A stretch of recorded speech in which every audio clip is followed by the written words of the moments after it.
Good moment, sir. Welcome po kayo sa aking channel, ang Mom Flores Channel. For today's video, pag-usapan po natin, magkwentuhan po tayo tungkol doon po sa naging live ni Kalingap Edu kahapon. Siyempre, hindi mawawala pa rin ang mainit, no? Ang nakakalungkot, nakakapagtaka, nakakagulat, na bigla ang pag-ayaw ni Erica at ng kanyang pamilya na sila ay i-vlog ni Kalinga Prab. Ayan. Kasi doon po sa live niya, maraming mga nagko-comment, no, na sinasabing, Edu, pakiusapan mo si Erica na mag-live siya at siya mismo. Gusto nilang marinig sa bibig mismo ni Erica na anong dahilan kung bakit ayaw niya nang magpa-vlog. Marami sa mga fans ni Erica, especially syempre ang Edrica, na sobrang minahal nila, ay basta gano'n na lang, gusto nilang marinig sa kanilang mga sa kanilang mismo, sa kanilang mga tenga, yung pagpapaliwanag ni Erica kung bakit ganun. Parang hindi sila satisfied doon sa paliwanag ni Kalinga Prab na mas gusto nila ng family ni Erica ang katahimikan, malayo sa mga bashing, 'di ba, sa mga controversies, yan, no? Gusto nila ng tahimik na buhay, in other words. So, ang gustong mangyari ng mga fans ng Edrica o ni Erica na rin, ano, kasi may mga solid Erica lang, no? But, of course, mas marami ang Edrica, na mismong si Erica ang magsabi, no? Sa kanila, si Erica ang kumausap sa kanila. So, ayun, tingnan natin, no? Sabi naman ni Edu na tatry niyang kausapin si Erica kung makakapag-live at siya mismo ang magpapaliwanag kung bakit minabuti nila, no? Nila, kasi kasama yung family niya, especially si Lola at si Lola niya, na huwag na silang i-vlog. Okay?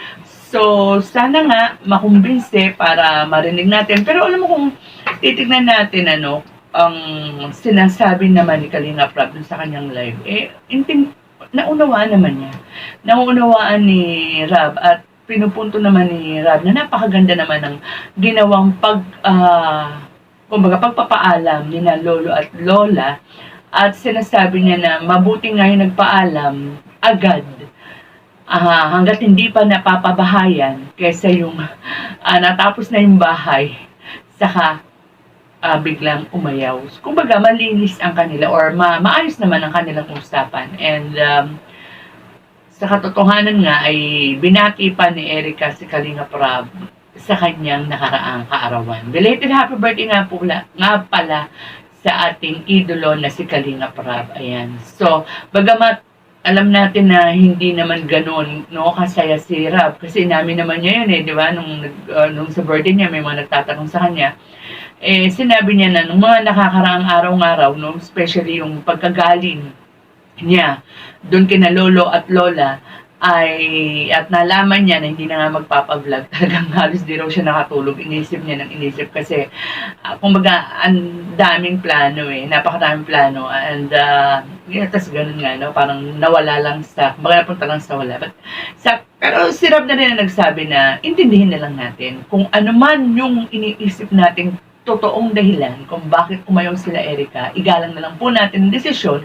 Tapos kung ano man po yung mga hinala natin, mga naiisip natin, sabi nga ni Rab, hindi naman yan maitatago. Lilitaw at lilitaw yan. So, sa ngayon, wala pa naman, no? Sabi nga ni Lola, tsaka ni Lola, wala naman daw talagang ibang dahilan. Wala daw sponsor, no? Walang dumidirektang sponsor. So, ayun na muna ang ating paniwalaan. Pinakamaganda po ay yung respetuhin na lang po muna natin kung ano ang kanilang napag-usapan. Pampamilya po kasi yan. So, dapat nating igalang. Doon nga po sa mga hanggang ngayon na hindi pa bumibitaw at patuloy pa rin nagsasabi na prank lang yan. Tapos na po yung birthday ni Kalinga Prab, no? So, move on na po tayo, sabi nga ni Edu. Totoo na po ito talaga. Wala na pong Edrica. Walang natin, no? Pag medyo lumuwag-luwag ng schedule, pero parang humiling na po talaga na tama na eh. So with that mga kalingap, hanggang dito na lang po muna ang ating kwentuhan. Mag-ingat po tayong lahat and God bless.